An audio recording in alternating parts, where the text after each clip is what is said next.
Om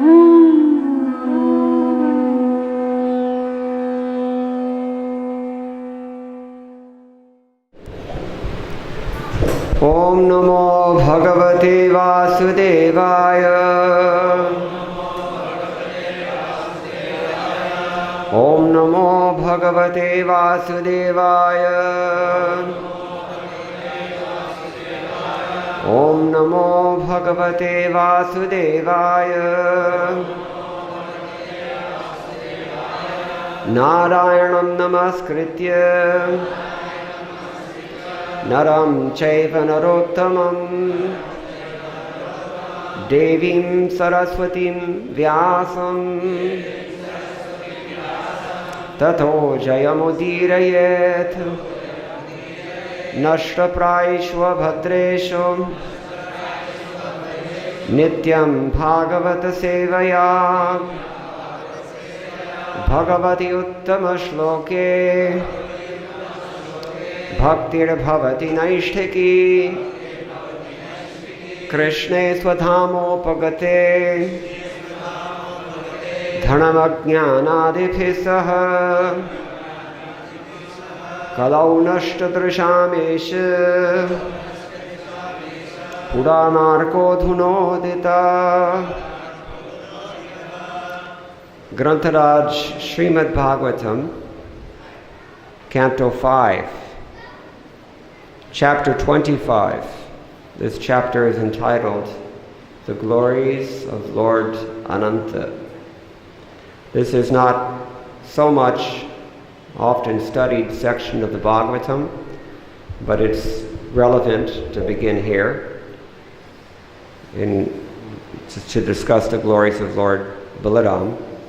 His expansion is Anantadev, and we'll hear what Shukdev Goswami has to say about this. Very short chapter, only 15 texts, so we'll go through this quickly. First I'll read the chapter summary, but I'll make some comments from time to time. So let us begin with Mangalacharana.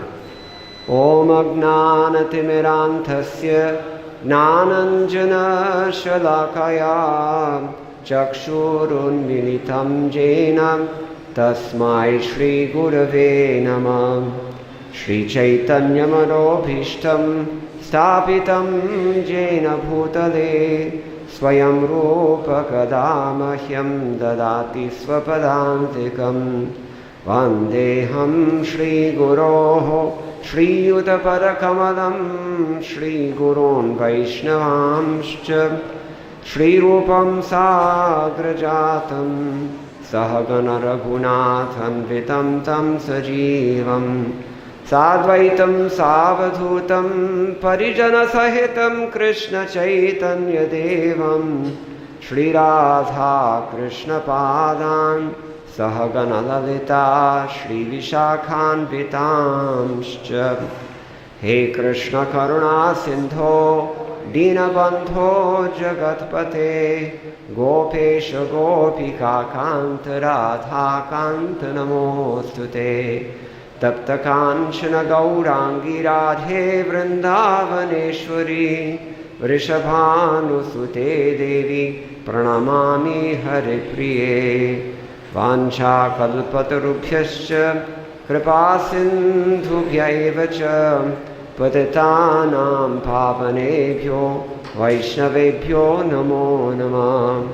Jaya Shri Krishna Chaitanya Prabhu Nityananda Shri Advaita Gadadhara Shri Vasadi Gaur Bhakta Vrinda.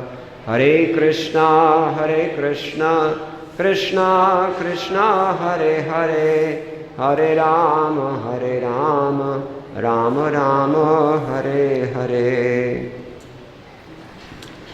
Namaste Balinam Shrestha Namaste Dharani Dhara Pralambare Namaste Sto Trahimam Krishna Purvaja. We can offer our respectful obeisances today unto the older brother of Lord Krishna. Lord Krishna is called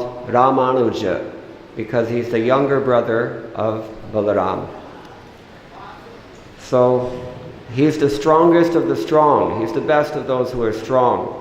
And he in fact is Dharani Dhara. He upholds this whole universe, all the whole worlds he upholds, as Anantadev. We'll read about that.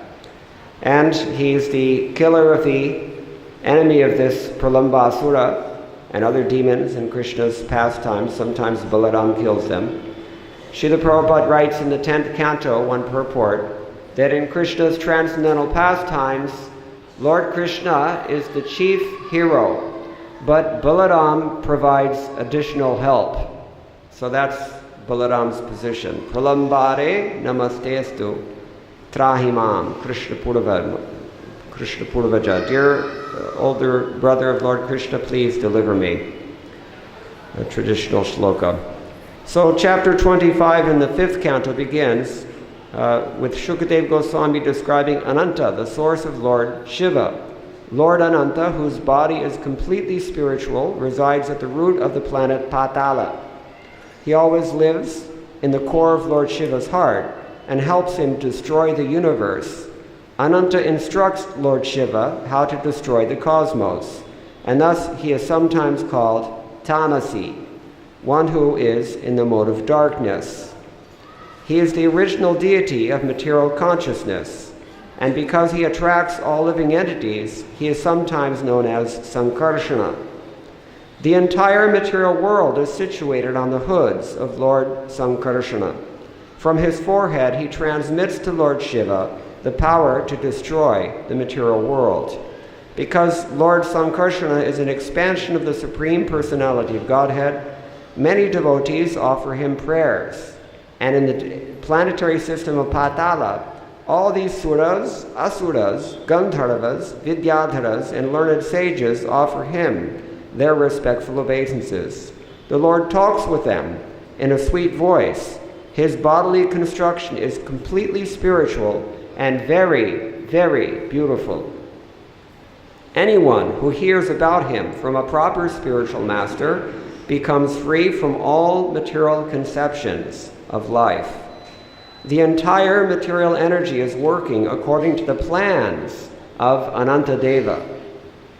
Therefore, we should regard him as the root cause of the material creation. There is no end to his strength, and no one can fully describe him, even with countless mouths.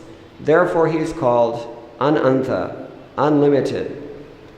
Being very merciful toward all living entities, he has exhibited his spiritual body. Shukadeva Goswami describes the glories of Anantadev to Maharaj Parikshit in this way. Shukadeva Goswami said, "My dear king, approximately 240,000 miles beneath the planet Patala lives another incarnation of the Supreme Personality of Godhead. He is the expansion of Lord Vishnu known as Ananta, or Lord Sankarshana. He was always in the transcendental position, but because he is worshipped by Lord Shiva, the deity of Tamoguna, for darkness, he is sometimes called Tamasi.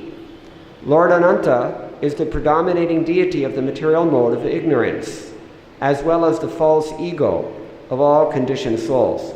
Raise your hand if you have trouble with false ego. Yes, many of us are either not shy or honest. We all have problems with false ego, and that in fact is the influence of Baladev in this form of Tamasi or Ananta. He controls who goes into ignorance and who comes out of ignorance. This morning when we saw the deities, of course, you would expect today that Krishna Balaram looked very, very nice. Until you see Radharani.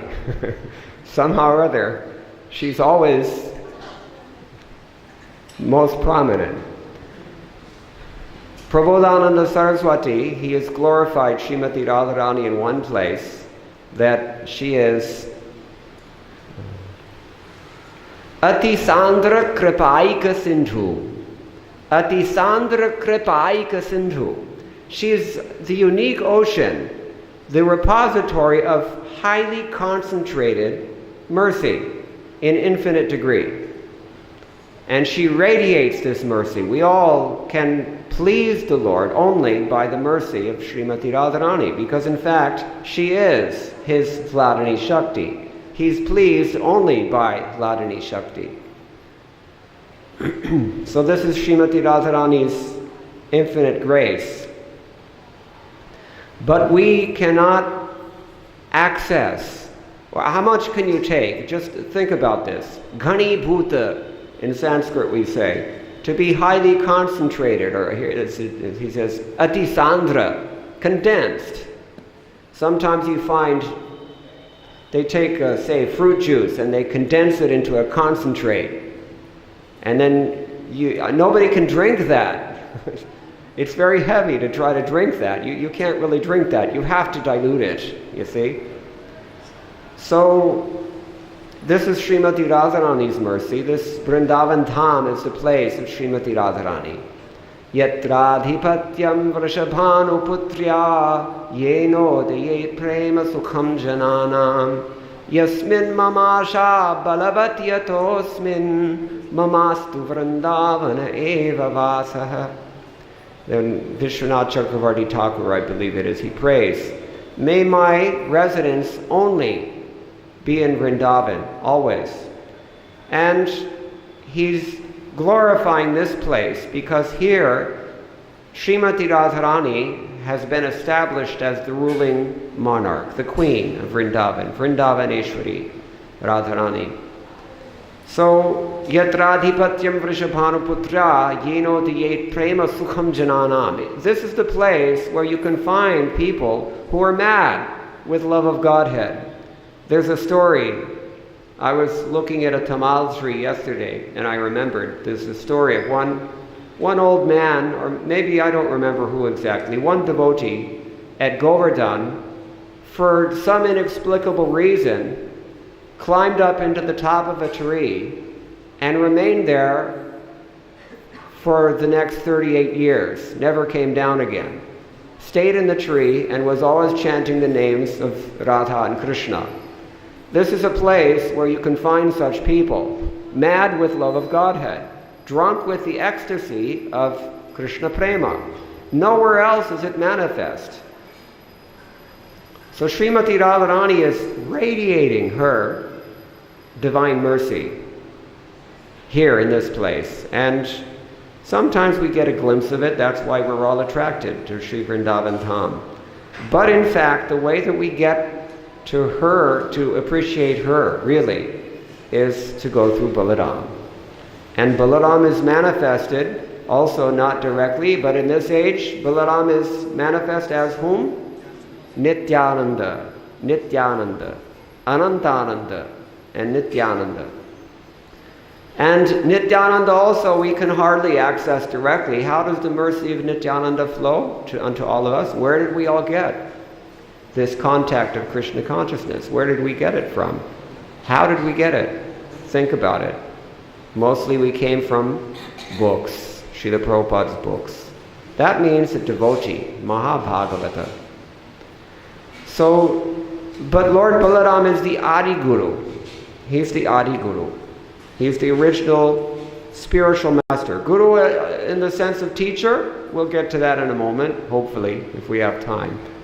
But also Guru in the sense that he is elder, Guru Jana.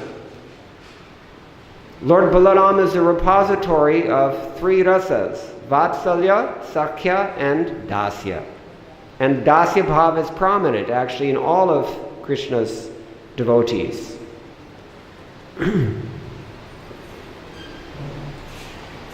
So we have to we have to take shelter of Lord Balaram, and he has infinite strength, Ananta, and he can help us. When Bhaktivinoda Thakur is praying to his spiritual master, therefore, we can understand where that strength is coming from. He says, Gurudev kripa bindu diya, koro e dashe, trinabheka tihin. Humiliate me, please. He's praying to his spiritual master. Make me more humble than a blade of grass, and without any unnecessary desires or aspirations. Shakale shahane bal diya koro. Nijamane sprihahim. Where does the strength come from? It comes from Balaram, but it comes through the spiritual master in this way. What strength is he asking for in this song? Who knows? What does it mean? Shakale shahane bal diakoro, nijamane sprihahim. Give me the strength to bear all the difficulties that life can hurl at you, unmercifully, uninterruptedly sometimes it seems. This world can be such a hard place, and the people within it can also be very hard to deal with. So he's asking for the strength to tolerate. And also, nijamani. How you can do that unless you're more humble than a blade of grass. In the Brihad Bhagavatamritam, Sanatana Goswami says, prema, Krishna prema, is actually nothing but absolute, unqualified, complete humility. It's not different. As soon as we realize this humility, then we immediately have Krishna prema, because it's nothing but that. But it comes through the Lord's agents. It comes through the spiritual master, sometimes even indirectly, not from the spiritual master directly, but from his representatives. Therefore we say, Vancha kalpatarabhyascha kripa sindhubhya evacha. Kripa sindhu, small kripa sindhus. She is the infinite kripa sindhu, and the devotees are small kripa sindhus. But all of them are coming from Balaram. They're all representing this Adi Guru, potency of the Lord. So, but Balaram is always in the transcendental position, but he's called tamasi because he regulates some of us who are not willing to submit to the mercy of the Lord, or more likely the Lord's representatives. For those persons, he allows them to remain in ignorance. I was thinking yesterday when I was walking in the MVT, these monkeys, they don't have the capacity to understand why the men with blue shirts and sticks are so cruel to them. They don't have the capacity to understand. All they know is that these guys have sticks, and they're always on us. That much they can realize. But they can't see the subtlety of the relationship that somebody has hired these men. All the other residents, with whom the monkeys have no problem, and who have no problem with the monkeys also, most of the time at least, they don't understand the dynamic. There's some subtle relationship that they cannot access because they don't have the capacity. They don't have the acumen. In much the same way, we can't understand so many things that are going on because we're covered by tamo guna, ignorance. Balaram lifts that covering because he's in charge of it. Lord Shiva is but his expansion. Mahavishnu is also his kala. Kala means the part of a part. This is his glory. He's the Supreme Personality of Godhead himself, in fact. So therefore he regulates the false ego, and he can lift the false ego as well. When a conditioned living being thinks, I'm the enjoyer, this material world is meant to be enjoyed by me, this conception of life is dictated to him by sankarshana. Thus the mundane conditioned soul thinks himself to be the Supreme Lord. Shukdev Goswami continued, this great universe situated on one of Anantadev's thousands of hoods appears just like a white mustard seed. He doesn't even know it's there, Vrindavan Das Thakur writes. It's infinitesimal compared to the hood of Lord Ananta. At the time of devastation, when Lord Anantadev desires to destroy the entire creation, he becomes angry, slightly angry. Then from between his two eyebrows appears the three-eyed Rudra, carrying a trident. This Rudra, who is known as Sankarshana, is the embodiment of the 11 Rudras, or incarnations of Lord Shiva. He appears in order to devastate the entire creation. Recently I was in the Rath Yatra in Los Angeles, and in Los Angeles the system is that they hire limousines to carry Lord Jagannath, Lord Balaram, and Lady Subhadra, as well as Srila Prabhupada, to the site of the Rath Yatra. And they're open limousines because the weather is usually nice at that time. So you see these cars driving down the freeway with Jagannath, Balaram, Subhadra in them, enjoying the Southern California weather. So when the cars pulled up to the site of the Rath Yatra, first I saw Lord Balaram, and Lord Balaram, because it's Rath Yatra, he's very highly decorated, and he's got golden weapons. What are Balaram's weapons? He holds a club in his right hand. He was holding a club. In his left hand, he holds plow. So I was looking at his arm, and I was admiring his extreme beauty, as Prabhupada was mentioning here a moment ago, and appreciating that these arms are so mighty. Dorabhirasyanna dharmam. Anything adharmic, he can smash to bits with these arms, and especially if he's holding a club. I was hoping he wasn't going to smash me. We also should hope that with his plow he can draw us, because the name Sankarshana means that. Krishi, he's in charge of agriculture. Prabhupada writes this in the one purport of the Srimad Bhagavatam. Krishna and Balaram together, they represent these two aspects of Sanatana Dharma that are so important for human society. One of them is Gorakshya, to protect the cows. Who protects the cows? Gopala, Krishna. And Krishi, Gorakshya. Krishi means agriculture, and that's Balaram's department. So instead of plowing land in order to cultivate it, he's plowing our hearts. He's got his plow and he's trying to pull us. Sankarshana means he's drawing us towards Lord Krishna. Again, he does that through the divine grace of the bona fide spiritual master. The other day we heard such a wonderful lecture by Srila Prabhupada. How many people here listen to Srila Prabhupada's recorded lectures every day? Raise your hand.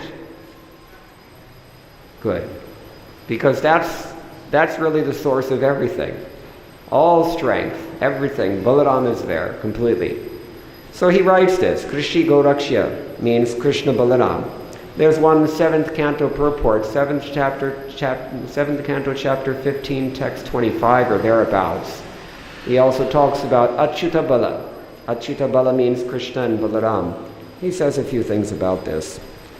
But here we see that actually Lord Shiva is in his Rudra manifestation angry. It's coming from Balaram, because Balaram also gets angry sometimes. This is his divine Leela.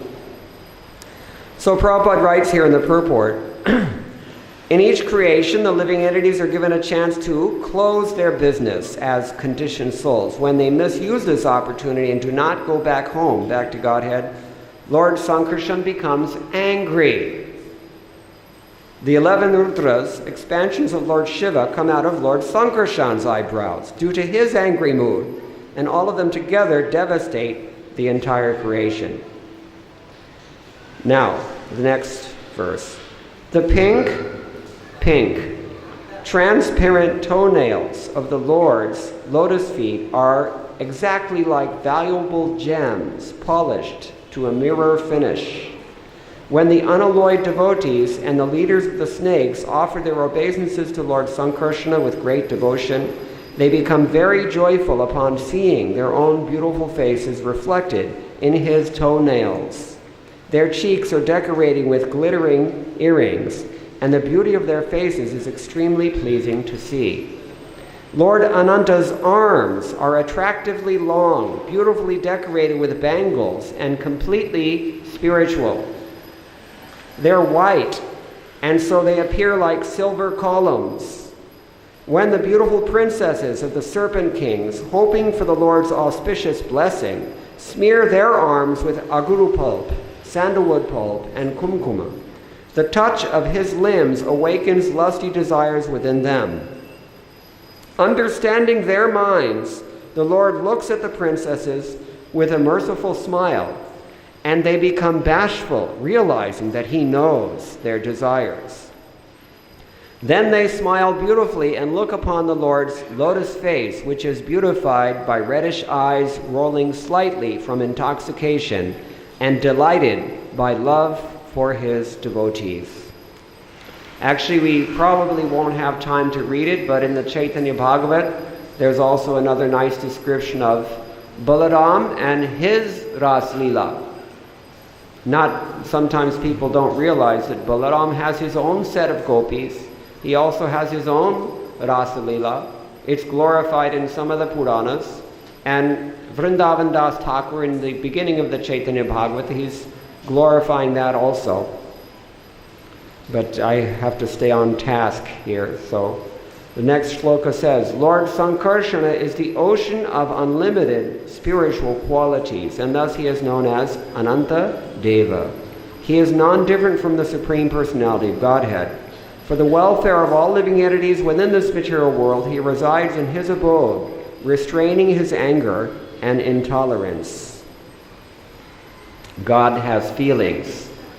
He feels intolerant sometimes. He gets angry sometimes. Are you ready for that? All aspects are there in the Lord. We saw the previous verse. Sometimes he feels amorous, even with the Nagas in the hellish planets. Just like if you visit Ahobilam in Andhra Pradesh, anybody has been there? Raise your hand. Famous Narasingha Kshetra. So in this place, there are 9 temples, and in one of those temples, the Lord is in love with Chenchu Lakshmi. Chenchu Lakshmi. Who's Chenchu Lakshmi? She's Adivasi Lakshmi. She's Lakshmi born as a tribal girl in that place. And the Lord, somehow or other, he developed a relationship with this incarnation of Lakshmi there, Chenchu Lakshmi. So similarly, Balaram, in his form as Ananta, he's exchanging amorous divine love with the Nagas, the girls of the Naga hellish worlds, Patala Loka, beneath Patala Loka. So here also we see sometimes he's angry, but he restrains himself. That means he's not in the mode of ignorance, he's in charge of the mode of ignorance. And Shiva is deputed only by him to take that function as well. Shukdev Goswami continued, the demigods, demons, and uragas, the serpents, the siddhas, gandharvas, and vidyadharas, and many highly elevated sages constantly offer prayers to the Lord. Because he's intoxicated, the Lord looks bewildered, and his eyes, appearing like flowers in full bloom, move to and fro. Utpullanayana. This is also described in the Jagannatha-ashtakam. Utpullanayana. Like eyes like blooming lotus flowers. And the pupils of his eyes are like little bumblebees buzzing in the lotus flower. When he goes to sleep at night, it's like a lotus flower closing up at the end of the day, and the little bees are trapped inside. When he awakens the next morning, the little bees fly out. And where do they fly? They fly to the lotus flower faces of the gopis. Muda abhiri nadi vadana kamalas fada madhupa. They're like bees that drink the nectar from every face of every gopi is non-different from the nectar that gopi eternally embodies. In the spiritual world, you are your body. In this material world, you're not your body. This is a crucial lesson to get, first of all. Anyway, he pleases his personal associates, the heads of the demigods, by sweet vibrations emanating from his mouth. Dressed in bluish garments and wearing a single earring, he holds a plow on his back with his 2 beautiful and well-constructed hands. Appearing as white as the heavenly King Indra, he wears a golden belt around his waist and a Jayanti garland of ever-fresh tulasi blossoms around his neck. Bees, intoxicated by the honey-like fragrance of the tulasi flowers, hum very sweetly around the garland, which thus becomes more and more beautiful. In this way, the Lord enjoys his very magnanimous pastimes. Magnanimous pastimes. Remember, Balaram he's all about mercy, helping us, and he's very, very merciful. His pastimes are magnanimous. If persons who are, now listen carefully, this is an important verse.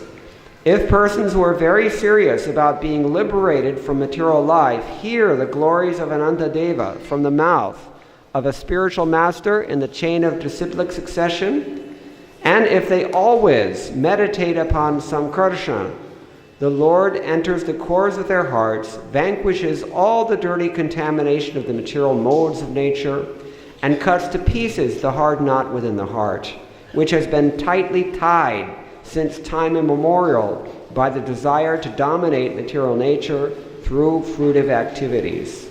Does that sound familiar? Who knows another verse that corresponds to this principle from the first canto? Yes. Shrinvatam Svakata Krishna Ityadi. There's another nice one in the 11th canto that goes into a little more detail. Pungsam Kalikratan Doshan Dravya Deshatma Sambhavan Sarvan Harati Chittasto Bhagavan Purushottama. Bhagavan Purushottama within the heart, he removes all contaminations from within our hearts when he sees that we're seriously trying to hear about him, understand him, remember him, chant his holy name in absolute humility. Then he purifies all this infected goo within our hearts. He takes it all out. He can do that. It's not difficult for him. What kinds of contamination are specified in this verse? Dravya dosha. We have faulty resources, or not enough resources.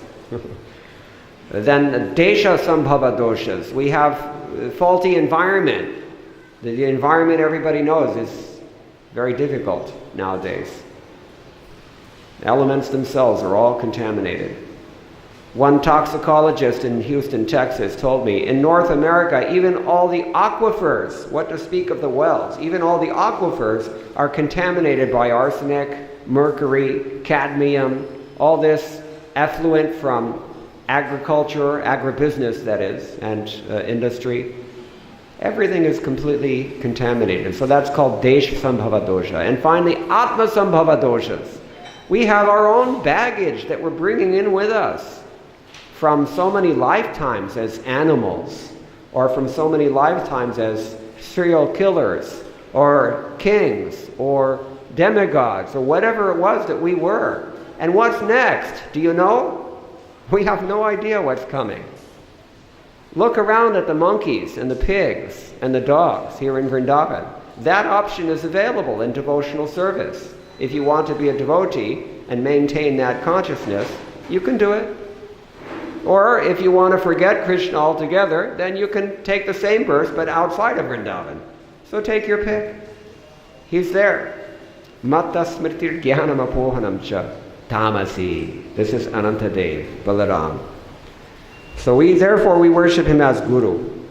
Narad Muni, the son of Lord Brahma, always glorifies Anantadev in his father's assembly. There he sings blissful verses of his own composition, accompanied by his stringed instrument, known as tumburu. By his glance, the Supreme Personality of Godhead enables the modes of material nature to act as the causes of universal creation, maintenance, and destruction. The Supreme Soul is unlimited and beginningless, although he is one. He has manifested himself in many forms. How can human society understand the ways of the Supreme? Now there's a long purport here, and it's quoting a lot of the Bengali from a passage of the Chaitanya Bhagavat, which is important. So I would like to read it quickly, conscious of the fact that time is running out. Time is always running out. It never stops ticking. And one-way traffic here. You only go towards death. I can speak so much about this. From the Vedic literature we learn that when the Supreme Lord glances, saikshata, over the material energy, the three modes of material nature become manifested and create material variety. Before he glances over the material energy, there is no possibility of the creation, maintenance, and annihilation of the material world. The Lord existed before the creation, and consequently he is eternal and unchanging. Therefore, how can any human being, however great a scientist or philosopher he may be, understand the ways of the Supreme Personality of Godhead? The following quotations from Chaitanya Bhagavata, Adi Khanda 148 through 52 and 58 through 69, tell of the glories of Lord Ananta. I'm going to skip the Bengali, even though it's very sweet. Srila Prabhupada said Sanskrit is like gold but Bengali is like pure silver. It's also very nice, but we have to skip it. Lord Brahma, Lord Shiva, the four Kumars, Vyasdev, Shukdev Goswami, and Narad Muni are all pure devotees, eternal servants of the Lord. Lord Sri Ananta is worshipped by all the uncontaminated devotees mentioned above. He has thousands of hoods and is the reservoir of all devotional service. Lord Ananta is the original person and the great mystic controller. At the same time, he is a servant of God, a Vaishnava. Since there is no end to his glories, no one can understand him fully. Here, Balaram is called by four names: Adideva, Mahayogi, Ishwara, and Vaishnava. Lord Balaram is all of them. I've already spoken to you of his service to the Lord. Now hear how the self-sufficient Anantadev exists in the lower planetary system of Patala. Simply due to the glance of Ananta, the three material modes of nature interact and produce creation, maintenance, and annihilation. These modes of nature appear again and again. The Lord is glorified as one without a second and as the supreme truth who has no beginning. Therefore he is called Anantadeva. His form is completely spiritual, and he manifests it only by his mercy. All the activities in this material world are conducted only in his form. He is very powerful and always prepared to please his personal associates and devotees. So if you become a devotee of Balaram, you're safe, because he's always prepared to please his pure devotees. If we simply try to engage in the congregational chanting of the glories of Lord Anantadev, the dirty things in our hearts, accumulating during many births, will immediately be washed away. Therefore, a Vaishnava never loses an opportunity to glorify Anantadeva. This is Vrindavan Das Thakur speaking. Lord Anantadeva is known as Shesha, the unlimited end, because he ends our passage through this material world. Simply by chanting his glories, everyone can be liberated. There's another definition of Shesha given. Does anyone know? Krishnadas Kaviraj Goswami describes, why is Lord Balaram also called Shesha? Here, Vrindavan Das Thakur says, because Shesha means the end. He ends material existence. Therefore, he's called Shesh. But there's another reason that he's called Shesha. Shesha, Ananta Shesh in particular. That is that he takes unlimited modes of service to the Supreme Lord. This is also how he is Guru. Not only is he awakening us by dispelling our ignorance, not only is he enlightening us through his representative, the bona fide spiritual master, but he himself is acting as a servant of the Lord in so many capacities.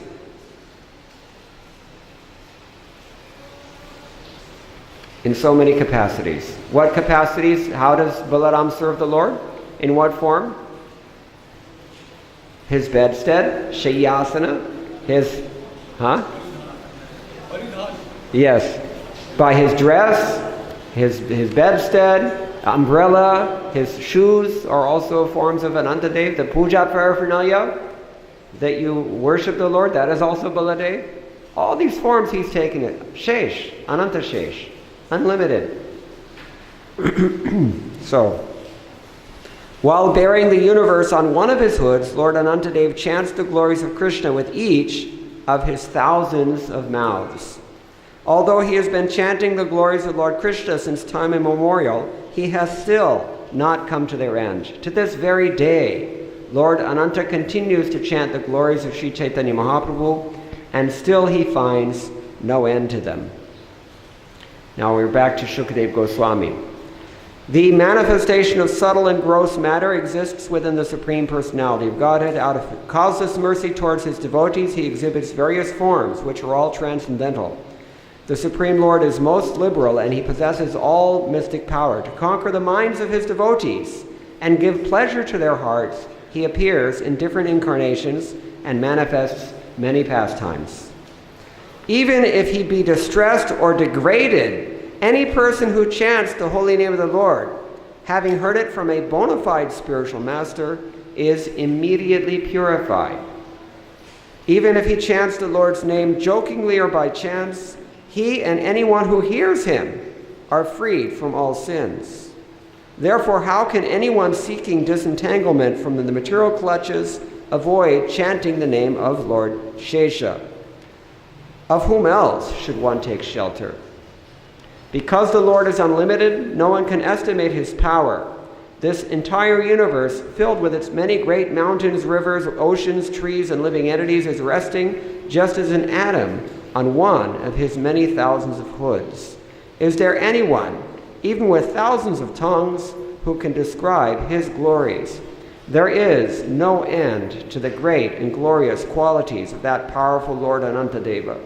Indeed, his prowess is unlimited. Though self-sufficient, he himself is the support of everything.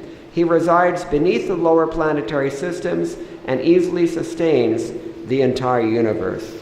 Just see. We mentioned already one aspect of Lord Balaram's gurutva, his being guru, is his example. He serves the Lord. And he also has the example of serving the Lord in all humility. Where does he live? Hell. At the bottom of the universe. And he holds us all up. Therefore he's called Dharani Dhara. Dharani. This earth is called Dharani. Why Dharani? Dharani means she bears everything. No matter what you do to the earth, she bears it. Right? Think about it. All the things we do to the earth, she bears it quietly. Dharati, she's also called. So he's Dharani Dhara. He upholds that earth on his head. And he himself situates himself below her. And even below hell. This is Balaram's wonderful, wonderful character. So, my dear king, as I heard it from my spiritual master, I have fully described to you the creation of this material world according to fruitive activities and the desires of conditioned souls.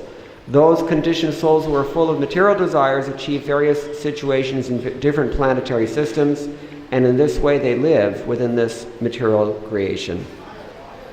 My dear king, I've thus described how people generally act according to their different desires, and as a result get different types of bodies in higher or lower planets. You inquired of these things from me, and I've explained to you whatever I've heard from authorities.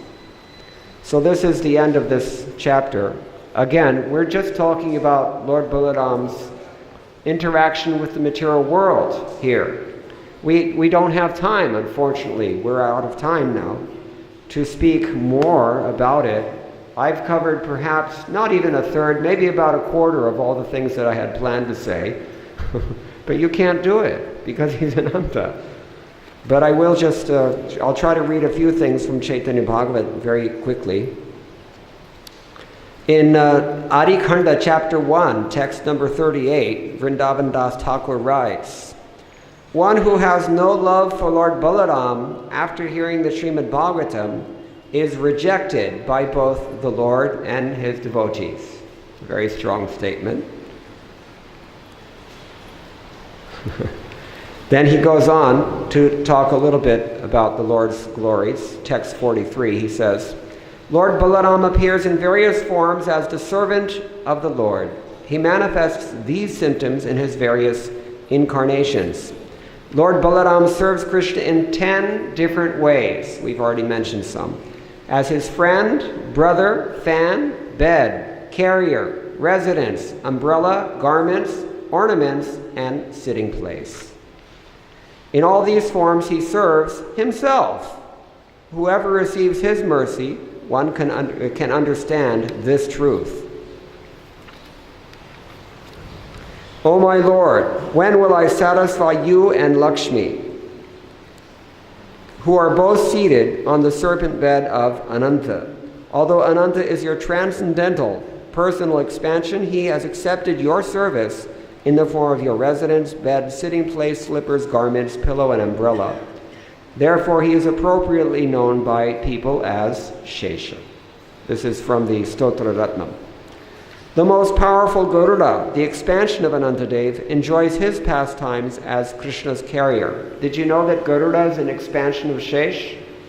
This is what he's just told us. Lord Brahma, Lord Shiva, the four Kumars, Vyasdev, Shukdev Goswami, and Narad are all pure devotees. Lord Ananta is worshipped by all the uncontaminated devotees. We've already read this from the Chaitanya, from the Bhagavatam purport. Srila Prabhupada has given us. Ananta is the first incarnation of the Lord and the master of all mystic power. At the same time, he is the servant of God, a Vaishnava. Therefore, there is no end to his glories. No one can understand him fully. I've already spoken to you of Anantadev's influential service to the Lord. Now hear how the self-sufficient Ananta exists in the lower planetary system. That also we've read, because he's just quoting from Srimad Bhagavatam, 5th canto here.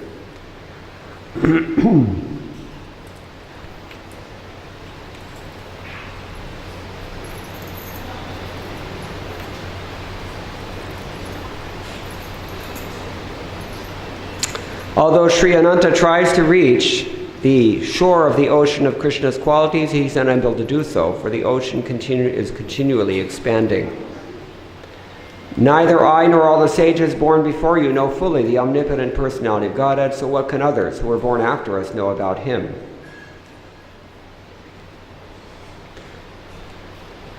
Even the first incarnation of the Lord, namely Shesh, has not been able to reach the limit of such knowledge, even though he is describing the qualities of the Lord with his 1,000 phases.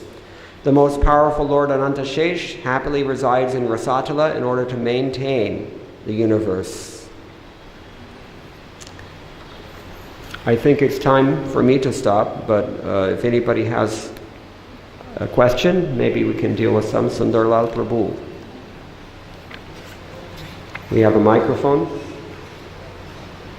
so speak loud.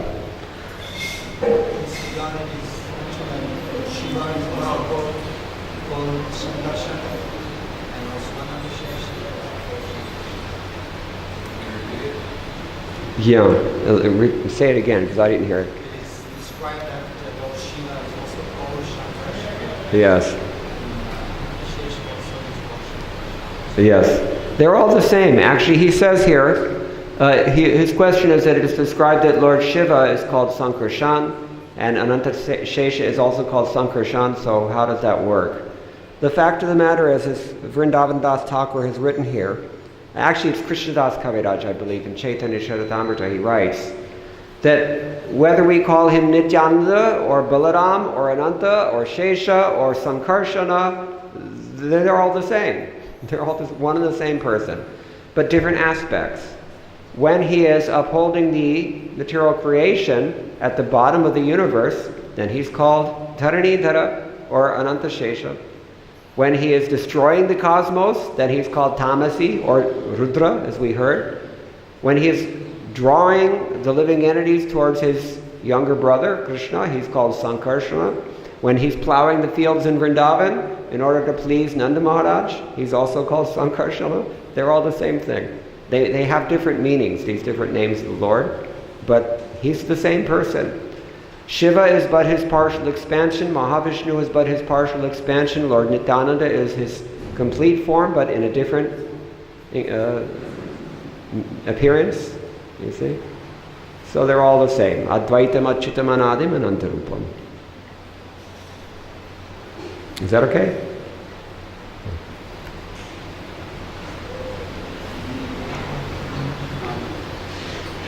Speak loud. I don't see a microphone.